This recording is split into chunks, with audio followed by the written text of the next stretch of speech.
In the heart of Africa, a ramshackle army learns the techniques of guerrilla warfare. But these men are not fighting against European domination. Their enemies are 10 million Arabs, their fellow citizens, in the Sudan. For the past 10 years, the Sudan's been torn by a civil war so little reported that its bitterness and brutality have gone largely unnoticed by the rest of the world.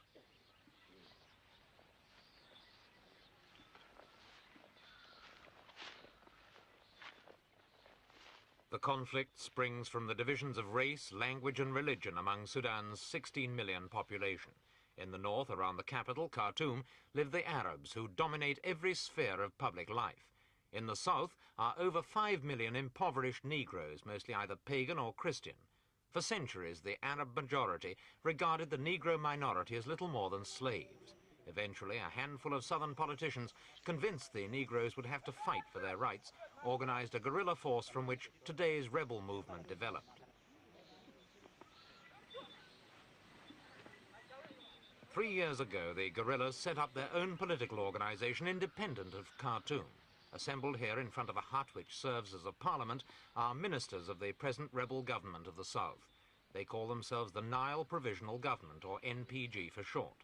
They were chosen from members of parliament who were elected by the people of the southern states in their own general elections in 1967.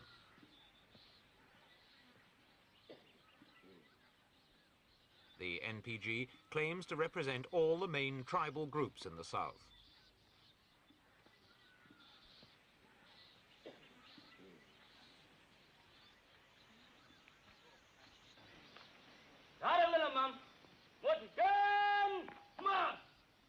This camp at Bongo in the Sudanese interior is the capital of the so-called Nile state. It's only 20 miles away from a military camp housing central government troops. That the rebel capital can exist so close to such a camp illustrates why the civil war has dragged on for so many years. Khartoum's forces control the towns and a few other strongholds, but the rebels are masters of the jungle.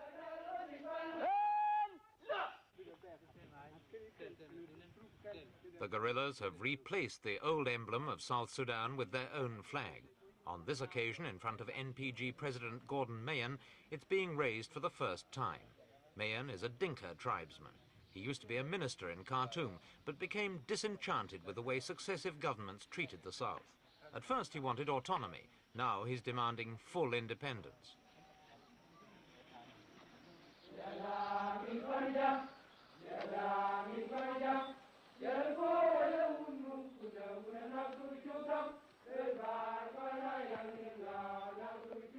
This ceremony may appear naive, but for these men it symbolizes a newfound dignity as citizens of an independent state. My colleagues, the ministers of the NPG, the raising of the new flag just bring about two changes, the change of the colors and the change... The president's speech illustrates another element in the Sudanese drama. There are more than 100 tribes in Sudan and as many dialects. To understand each other, they must either speak English, like the president, or Arab, like the commander-in-chief, who also acts as translator. The convention sitting in at Belgo Bindi in May 1969 ruled that the former Southern Sudan is known as the Nile state, a state which is still being occupied by our enemy, the Arabs.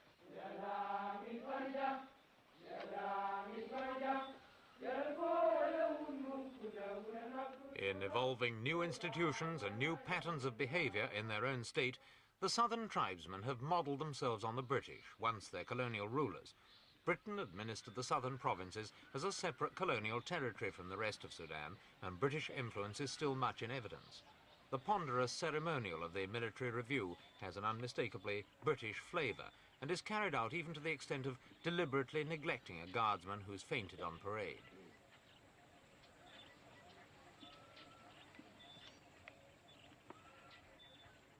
Christianity, too, is a legacy from the colonial era. European missionaries were among the first people to bring any kind of modern education to the tribesmen of the South. There are people on both sides who present the conflict as a basically religious war and who think in terms of holy crusades. But President Mayen has refused to commit his provisional government to this point of view. Within the rebel movement as a whole, however, there are other important differences of approach. We asked Mr. Mahan what the main ones were. The basic difference are that the NPG has the nationalist approach, whereas the others have the tribalistic approach. The NPG believes in integration of liberation forces and the political structure as the only effective way of achieving liberation quickly. Mr. Barry Wangi holds the post of Foreign Secretary in the Provisional Government. He sees the NPG as a revolutionary party and believes that Khartoum's claim to be a socialist government is no more than an empty cliché. Politically and ideologically, the NPG is a revolutionary leadership. We are revolutionaries in the sense that we don't believe in halfway solutions, but we are out to replace the political, economic, and cultural colonial system imposed by Arabs on our people. As such, we are revolutionaries and using revolutionary methods. There is an obvious danger in many governments using socialism as a slogan to exploit and suppress their own people. Also, some governments, like that of Khartoum, they are trying to use it as a cliche to suppress the Nilan people. Arab nationalism as practiced in Sudan can only mean the suppression of the African one. It is a conspiracy to silence our revolution. Left, right, left, right, left, right, forward, stand. Despite such nationalistic utterances, the guerrillas' military power is in fact very limited. The rebels have few modern weapons and training is carried out with wooden sticks, reminiscent of the early days of Biafra's army in the Nigerian Civil War. At full, above, stand. Stop it.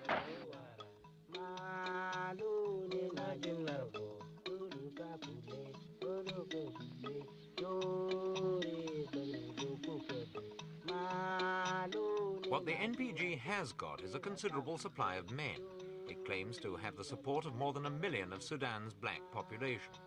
These two horsemen are scouts from the Dinka tribe, which volunteered its own fighting force to help the NPG struggle against the central government.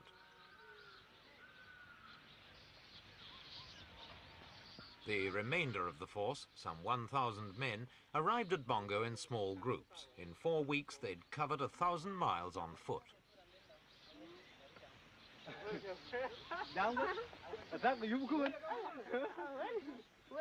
The Dinkas are famous on 3 counts. Their height, 6.5 feet on average, their warlike accomplishments, not even the British managed to pacify them, and the fact that their culture doesn't admit the notion of a chief.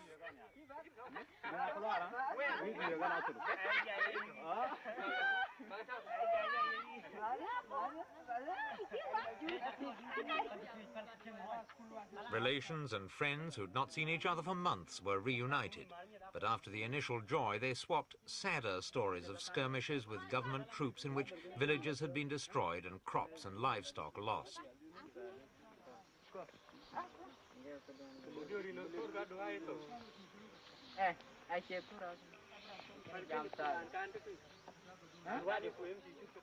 The journey of the Dinka force had taken its toll on the tribesmen, many of whom were on the point of exhaustion when they arrived at NPG headquarters.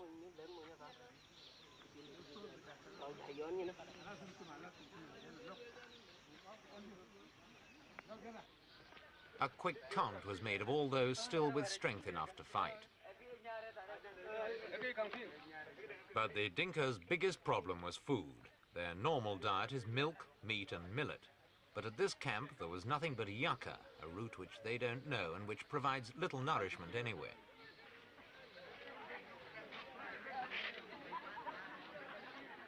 Malnutrition is one of the greatest problems facing the rebels. They claim that Arab troops deliberately slaughter livestock and burn crops as part of a policy of genocide. Certainly between 1963 and 1967, successive governments in Khartoum seemed bent on suppressing all resistance in the south by the most brutal use of military force, and stories of atrocities mostly date from this time. No one knows how many have died in the war. The rebels claim it's over 300,000. Khartoum admits to 20,000. And at least 200,000 refugees have fled across the border to neighbouring Uganda and the Congo. In this camp, TB and tropical ulcer are widespread. The ulcer cuts into the leg, exposing the bone. Frequently, gangrene sets in. Skilled medical help is almost non-existent among the guerrillas. There are no drugs, medicines, or even bandages at Bongo, and undressed wounds remain wide open to countless other infections from the atmosphere. This man is a nurse, the only one among the rebels who has even a rudimentary knowledge of medicine. But he's incapable of displacing the bullet lodged in a wounded man's shoulder.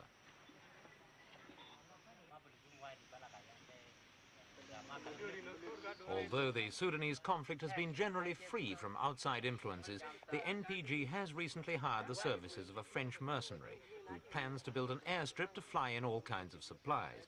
He's also in charge of a training program for special squads of commandos.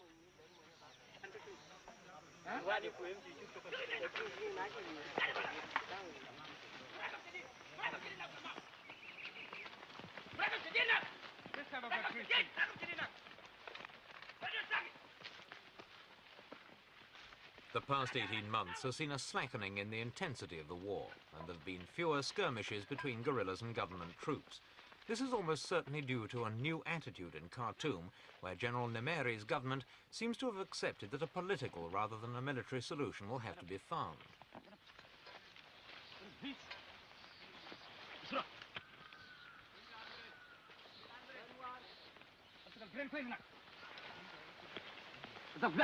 General Nemeri has appointed a Minister of Southern Affairs, announced a development program for the South, and declared his willingness to grant the 3 southern provinces a large measure of autonomy. But the tragedy of Sudan could be that these concessions have come too late to change southern attitudes. For NPG's President Mayen has said, 1 million patriotic dead separate us and the Arabs forever.